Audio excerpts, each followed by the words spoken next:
August 18th, 1985. Wealthy San Francisco socialite Muriel Collins Barnett enjoys the company of other passengers aboard a luxury cruise liner. For Muriel, this has been one of countless lavish vacations she has enjoyed, exploring beautiful parts of the world in high-class luxury. But little does she know, this will be her final voyage. In less than 24 hours, Muriel's smooth-sailing life will hit rocky seas. In the shadow of this horrific murder unfolds the story of a jilted lover, a last will and testament, and greed.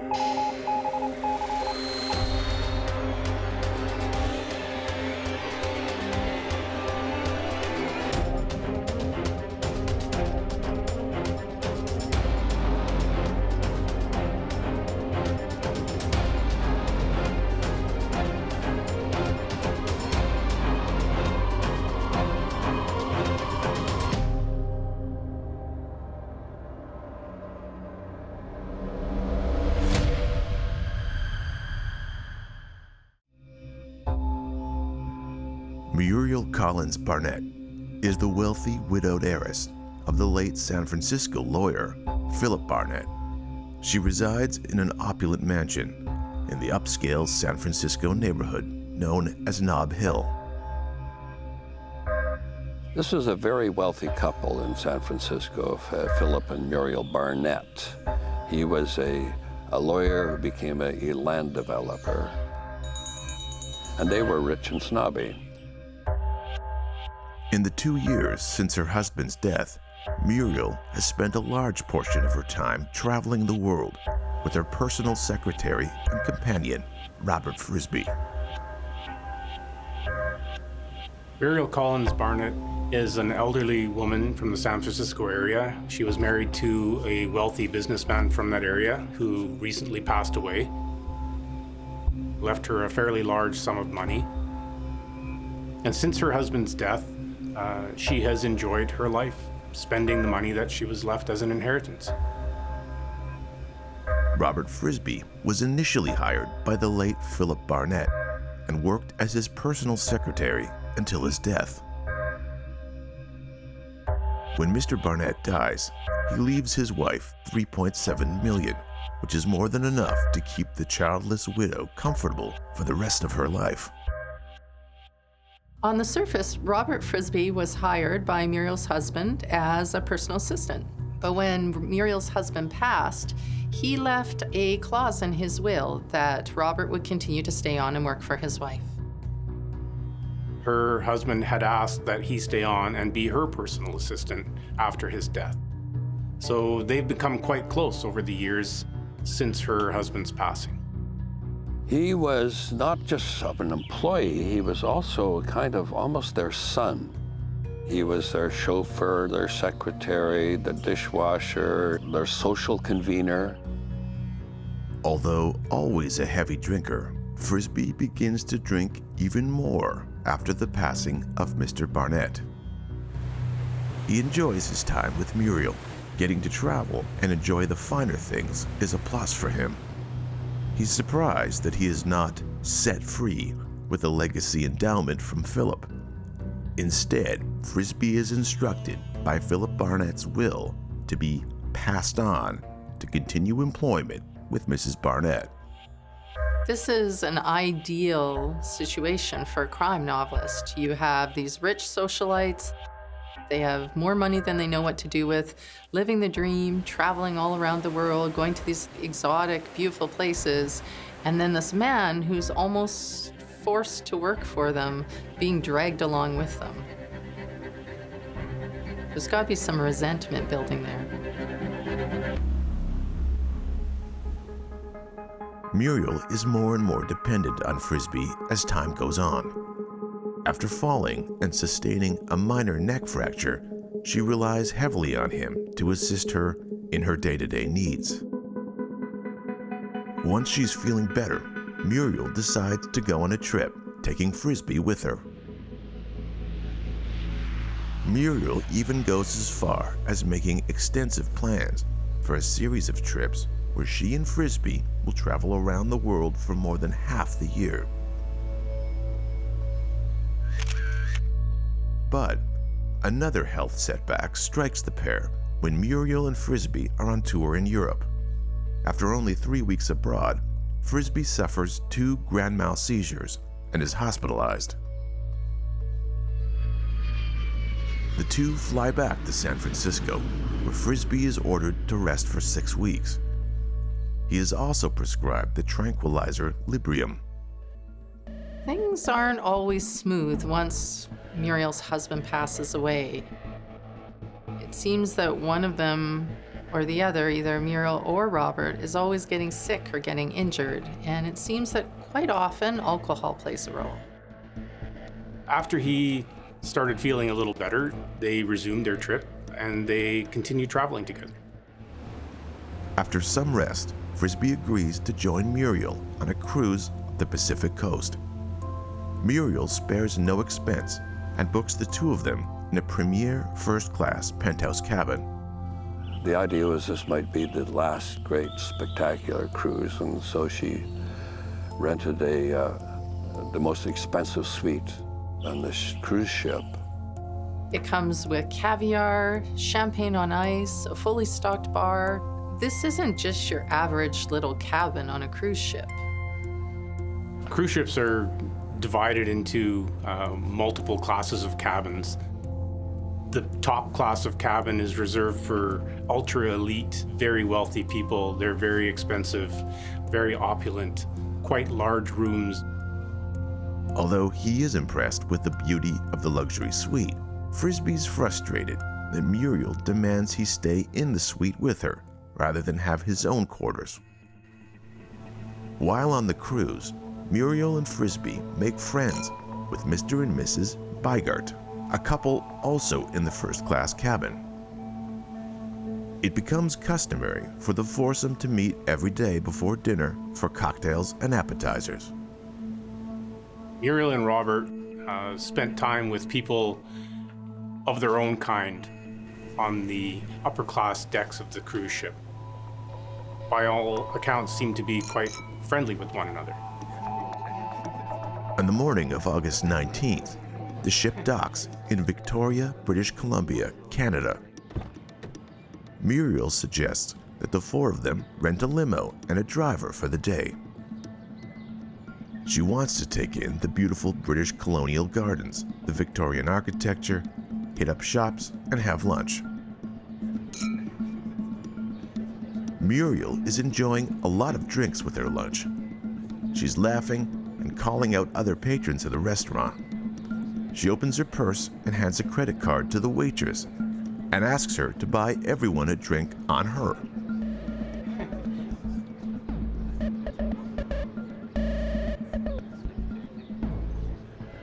The foursome arrive back at the ship before the 4:30 p.m. departure deadline. Even though there were a few awkward moments, they all seem to have enjoyed their day sightseeing and shopping. Robert Frisbee is noticeably an outsider, as he is still in the employment of Mrs. Barnett. Michael, the ship's penthouse butler, sees the pair heading to their suite.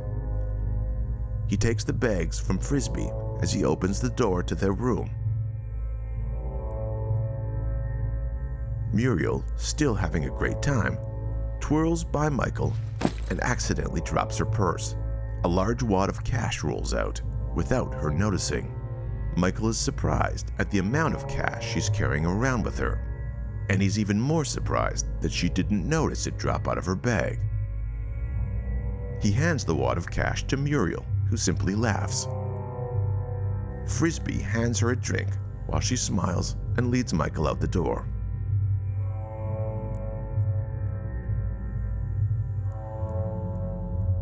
Muriel heads to her bedroom to freshen up before Michael returns with their usual daily order of champagne and canapes. It's become a tradition for her and Frisbee before heading out to meet the Bygards in the Premier Lounge. But as Michael arrives around 6:45 p.m. with Muriel's nightly food and drink order, the unexpected occurs. Michael knocks on the door, but oddly, no one answers. Michael's puzzled that no one answers. He checks his watch. 6:45 p.m. He knocks again and leans in to listen at the door. He hears shuffling and then the door being unlocked. It's slow and sounds like a person is fumbling. And after a few moments, the door opens to a confused Robert Frisbee who stands there, dazed. As he steps inside, Michael is struck by the horrific scene. Blood splatter is all over the room. In front of him on the bed is Muriel's lifeless body.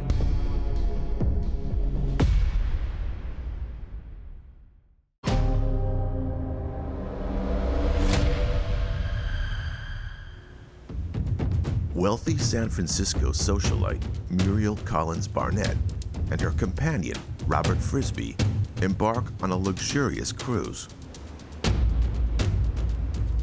But the luxury turns to tragedy when the 80-year-old heiress is found savagely beaten to death in her master's suite.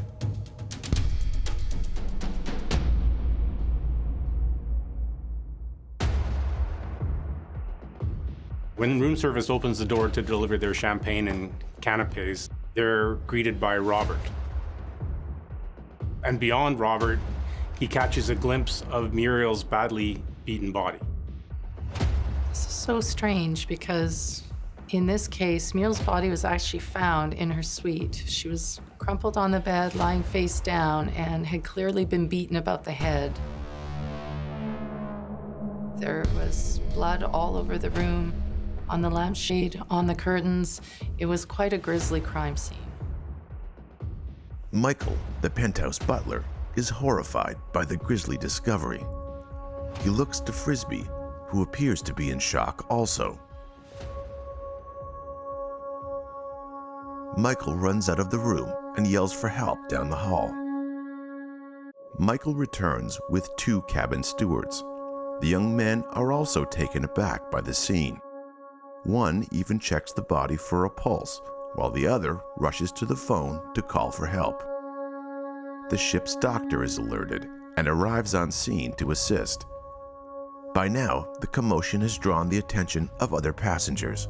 Soon, the hallway and entryway of the penthouse are filled with other guests peering into the suite.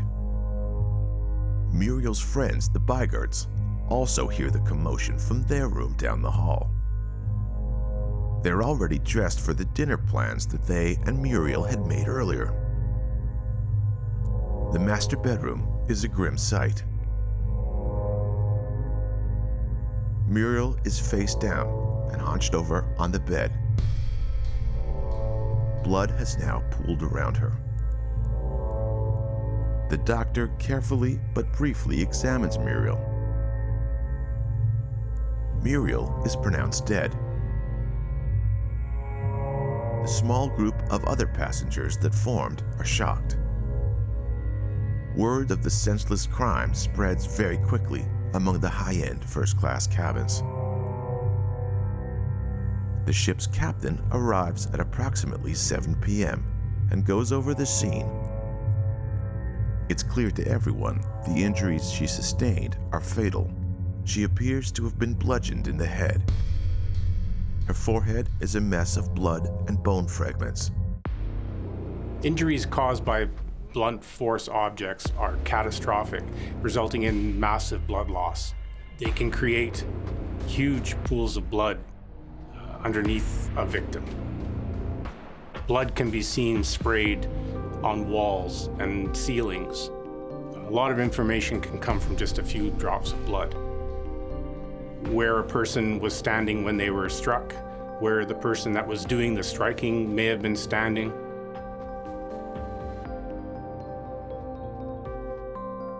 The captain insists a full investigation will take place when the cruise liner docks in San Francisco. Local authorities will take over as soon as possible. Typically, a crime scene needs to be preserved as soon as possible so that the evidence can't be contaminated. This being a stateroom, it's as simple as locking the door and preventing anybody from going in or out of that room. How could this happen? Who would do such a thing to a defenseless elderly woman? And how will they uncover who the murderer is aboard this ship?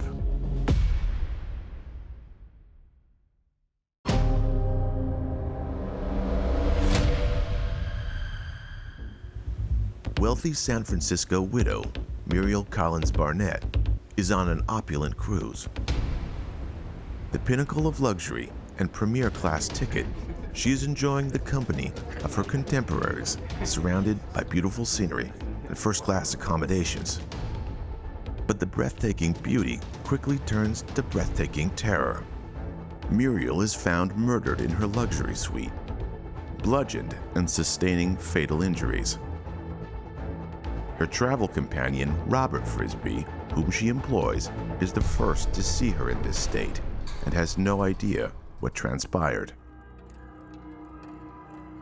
Witness interviews are very important because they help us establish timelines. They help us determine where people were at particular moments.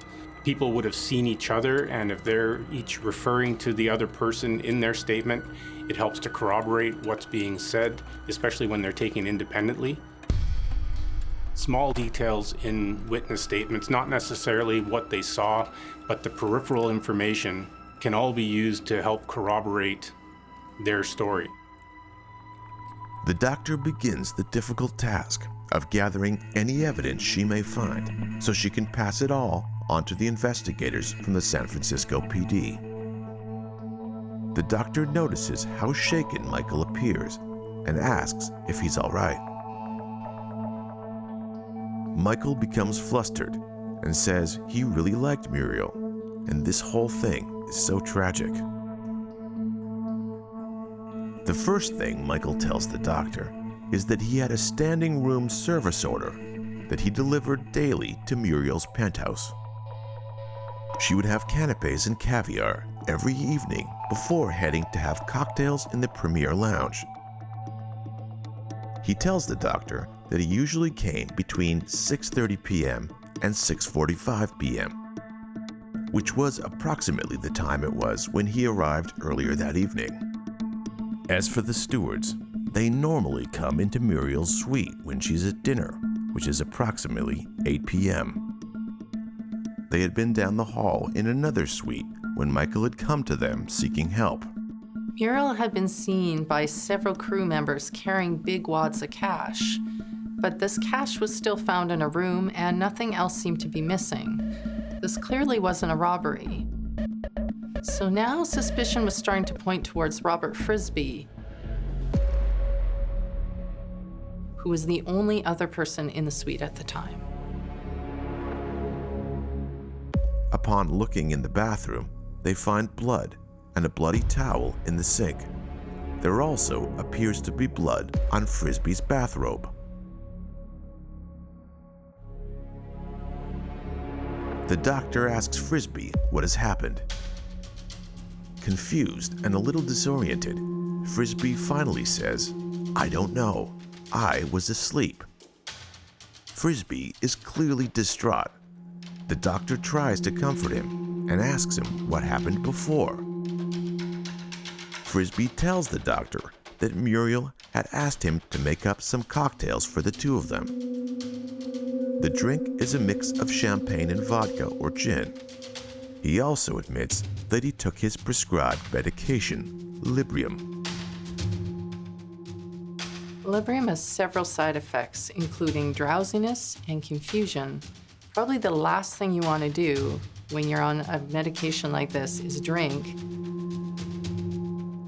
Robert claims that he didn't do it, and it's questionable whether or not he even could do it. He blacked out. He doesn't even remember what happened. People who are under the influence of medication in combination with alcohol typically have no recollection of what took place. They frequently black out. They're not awoken by sounds. They have very poor recollection of events. Frisbee then goes on to say that after serving Muriel her French 75, that he went and had a bath. Details are starting to surface now. Robert, conveniently, is starting to recall a few things. He remembers serving Muriel a French 75, which is a cocktail of champagne and either gin or vodka. He listened to music and relaxed, drifting in and out of sleep. He didn't know how long he had been in the tub, but remembered Muriel coming into the bathroom at some point.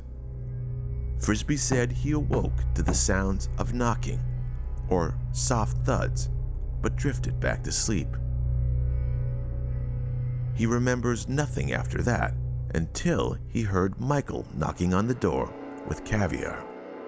So Robert's in the bath, asleep, and allegedly is woken up by the knocking of the delivery of their room service. It's unusual that he's woken up by the knocking on a door, but not woken up by the sounds of somebody being potentially bludgeoned to death within a few feet of him. Meanwhile, the doctor questions Mrs. Bygart. She says that after the day of shopping, she went back to her room to freshen up and get ready for the dinner plans later that evening. She'd been blow-drying her hair when she heard the commotion in the hall.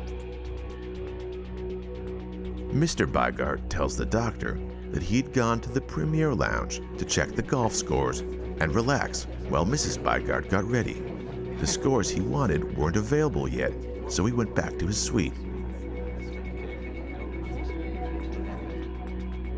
He arrived back in his suite when moments later he and Mrs. Bygart heard a commotion in the hall.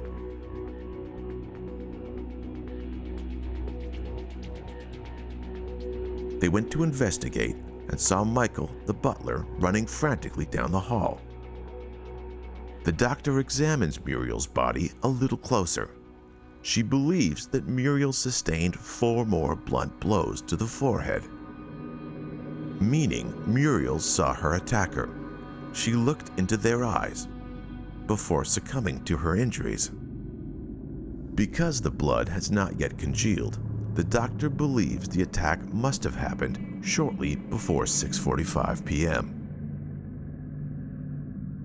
One of the stewards, who was in a nearby suite, tells the doctor and captain that he heard unusual banging noises earlier, at approximately 6:30 p.m.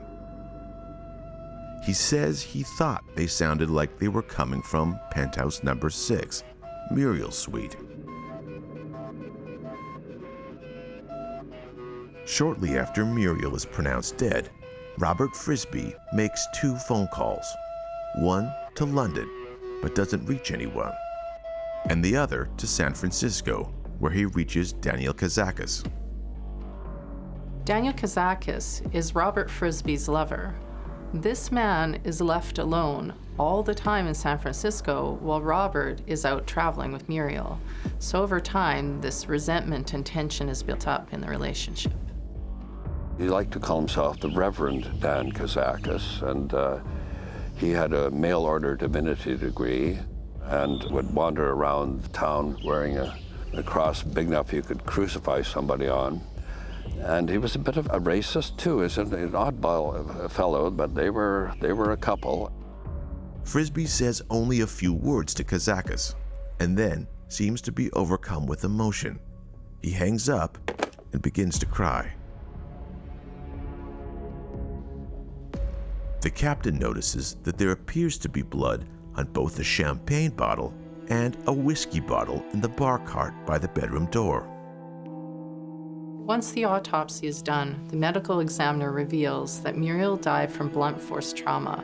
She was struck at least 4 times in the front of her head with a heavy object, which now the police are believing is one of the alcohol bottles that was found in the suite.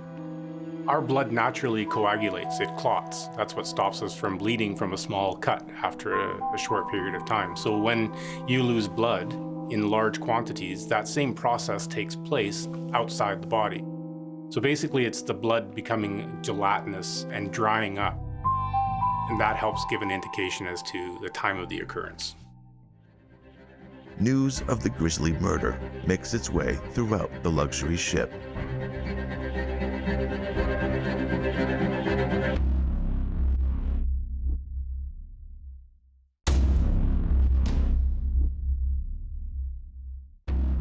People are gassed. Whispers and shock spread. There is a killer on board the ship.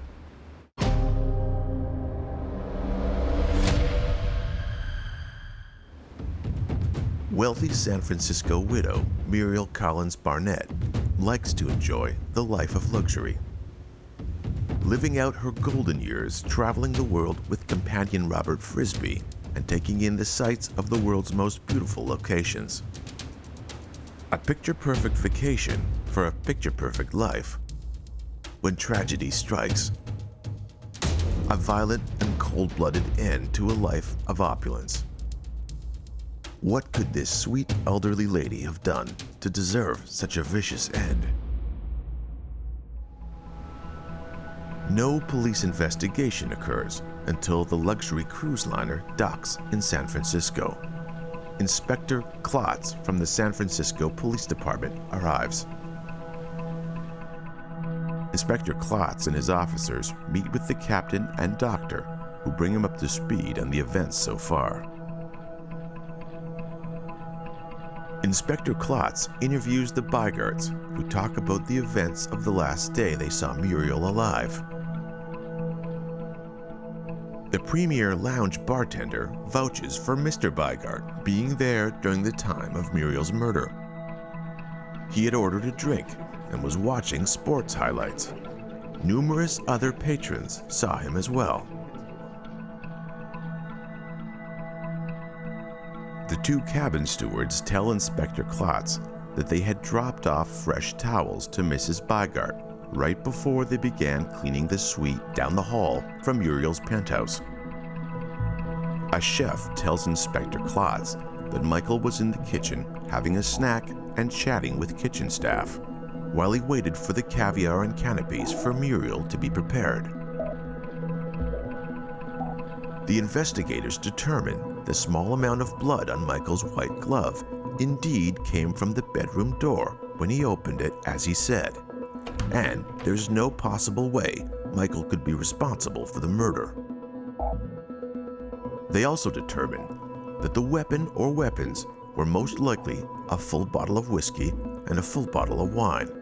Both had blood on them and appear to have been wet and then wiped. Forensic evidence really refers to anything that can be analyzed scientifically, whether it's a fingerprint or a fiber of hair or a follicle of hair. That's all something that could be scientifically examined, and a determination can be made as to who owns it or where it came from. Inspector Klotz and officers question Frisbee, who, though calmer, recounts the same events he told the ship's doctor and captain the day before. Speaking to those familiar with Miss Barnett, Klotz uncovers she became more and more dependent on Frisbee after her husband died. Partially because Muriel was a heavy drinker herself, and the neck fracture she sustained was actually due to a drunken fall. Muriel relied heavily on Frisbee to assist her in her day-to-day needs, and during this time even gave him power of attorney. She was also heavily medicated to ease the pain of her injury. It was during this time that she was persuaded to sign a codicil typed by Frisbee. The amendment to her will had her leaving Frisbee just over 2/3 of her estate, approximately $2 million, instead of her plans to initially just leave him $250,000. This codicil was witnessed only by Mr. Daniel Kazakis, Frisbee's lover. But one of the most surprising pieces of information that Inspector Klotz learns is that Robert Frisbee and Philip Barnett were secret lovers. It had been Philip's original directive to leave $250,000 for Frisbee, but he specified he must stay on and continue working with Muriel to collect his inheritance. There is now enough evidence to arrest Robert Frisbee.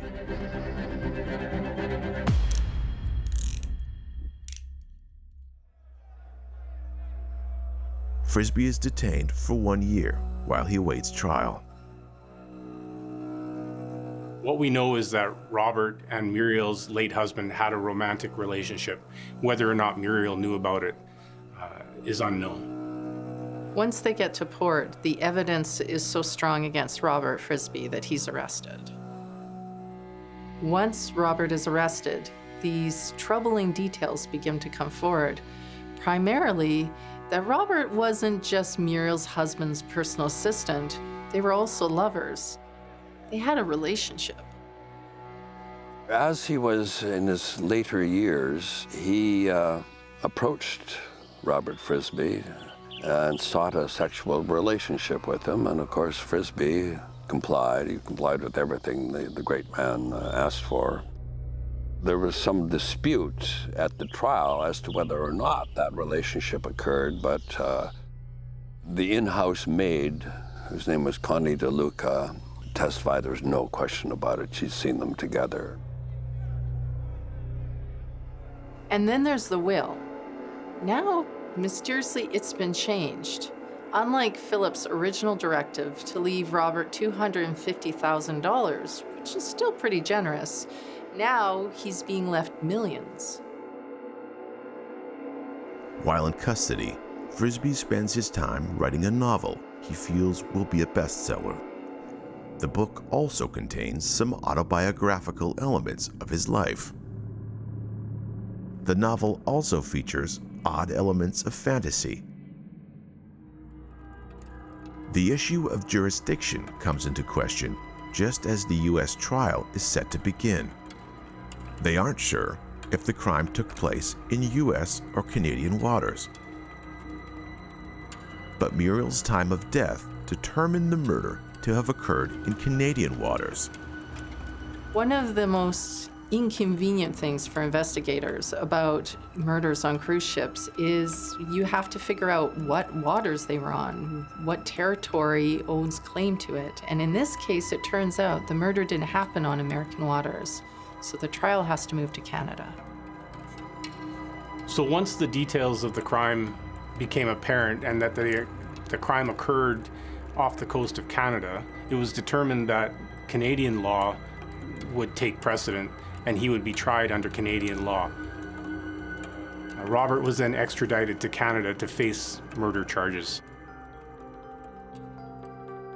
The death occurred on the cruise ship as the ship was leaving Victoria and going through the Strait of Juan de Fuca, which actually borders, the border between Canada and the U.S. runs straight down the middle of that strait.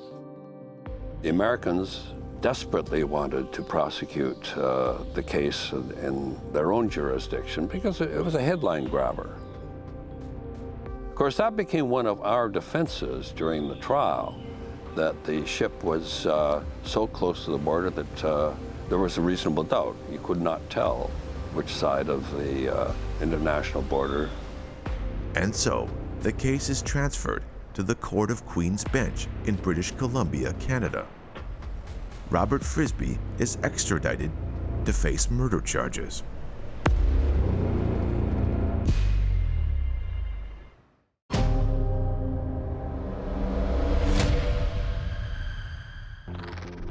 Wealthy San Francisco heiress Muriel Collins Barnett is savagely and brutally beaten to death aboard a cruise ship headed up the Pacific coastline. When it's discovered that her servant and companion, Robert Frisbee, had Muriel's will amended to leave him over $2 million upon her death, police arrest Frisbee for murder. After determining the murder took place in Canadian waters, Frisby is extradited to Victoria, British Columbia to face the charges. Robert Frisby is charged with first-degree murder. The Crown's case states that Muriel Collins Barnett was murdered in cold blood as part of a plan that Frisby had devised before departing San Francisco. The Crown alleges that Frisby's motive was to prevent Muriel from changing her will back to her original intention of leaving him only $250,000 instead of the over $2 million that her will had been amended to. The police reveal that the European tour that was cut short from Frisby's seizures were actually due to alcohol withdrawal. Frisby attended Alcoholics Anonymous for 6 weeks, but when he started back at work with Miss Collins Barnett, he began drinking heavily again. The Crown presented evidence that inferred Frisby had dealings with Daniel Kazakis that had taken place prior to departing San Francisco, such as signing over a $100,000 check from Collins Barnett that Kazakis tried to cash upon learning of her death. And when Frisby was arrested, he had an uncashed check for $300,000 in his wallet from Muriel to himself. In both cases, neither check entries were added to her master ledger. Many believe Frisby was pushed to forge these checks under the urging of boyfriend Kazakis. He was the party that everyone believed, including the prosecution, including the defense, myself, who propelled Frisby, persuaded him to do in Mrs. Barnett. And that was over a will. There was an issue as to whether or not the Reverend Dan Kazakis and Robert Frisby conspired to have her sign a copy of a new will without her properly looking at it.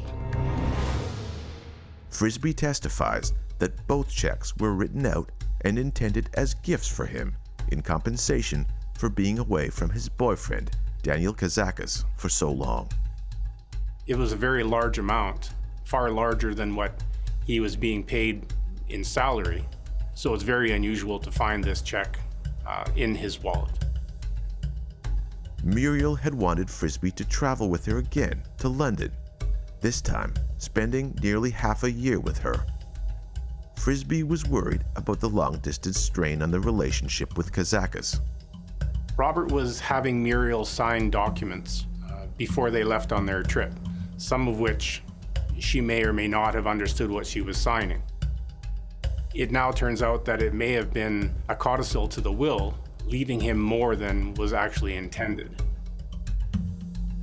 Frisby's defense lawyer argues that while Frisby believes it's possible he killed Muriel, he did so without knowledge or control of his mental faculties.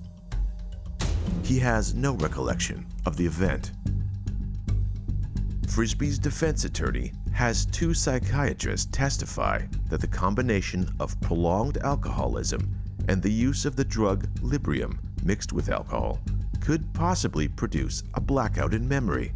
It's a frequent fallback for somebody who's a suspect in a homicide case that they blacked out as a result of alcohol or drugs or a combination of the two. This way they feel they don't have to account for anything they may have done. They say it was unlikely he could have carried out such a violent attack without it being attributed to the combination of drugs and alcohol. The defense was a mental defense, that he was, through drink and the Librium he was taking, and he was, as I say, an alcoholic, and he was pretty drunk that night. He was not aware of what he was doing at the time.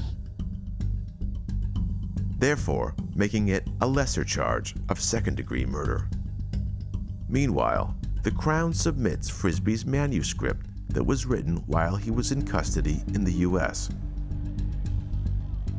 A lot of it is written in Gregg shorthand, which Frisby was proficient in. The novel is a dramatized account of the voyage, and particularly the day of the murder, from Frisbee's point of view. It includes Frisbee taking Librium, consuming alcohol, taking the bath, and a nap right after. Naively, didn't realize that anything he was writing could be seized by the authorities in Canada when he arrived. And he entered that manuscript with a phrase that the prosecution it was in shorthand, had a shorthand expert tried to testify, saying was, "Tonight she must die."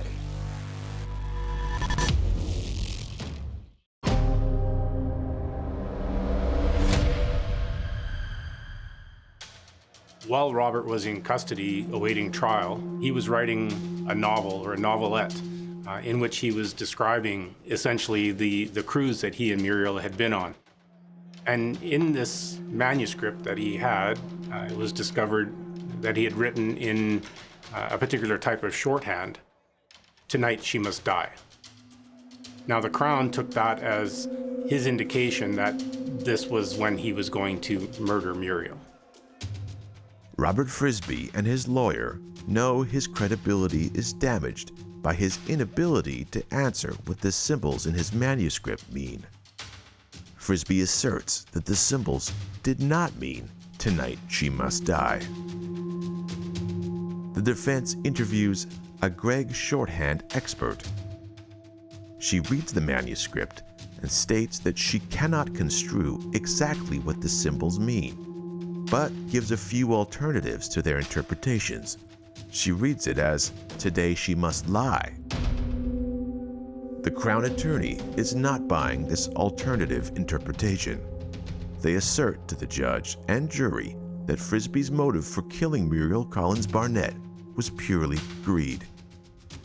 $2 million worth. The motive for the alleged murder was all about a will, and it was a will worth, well, their estate was worth well over several $1 million. The jury in the British Columbia Supreme Court finds Robert Frisbee guilty of first-degree murder in the bludgeoning death of 80-year-old San Francisco socialite Muriel Collins Barnett. Justice Lloyd Mackenzie sentences 59-year-old Robert Frisbee to life in prison. The lawyers for Muriel Barnett's estate, they got him a settlement of a few $100,000. And in the end, he still gets the money. Basically, help pay his legal fees ultimately, just so that it would not drag out for years.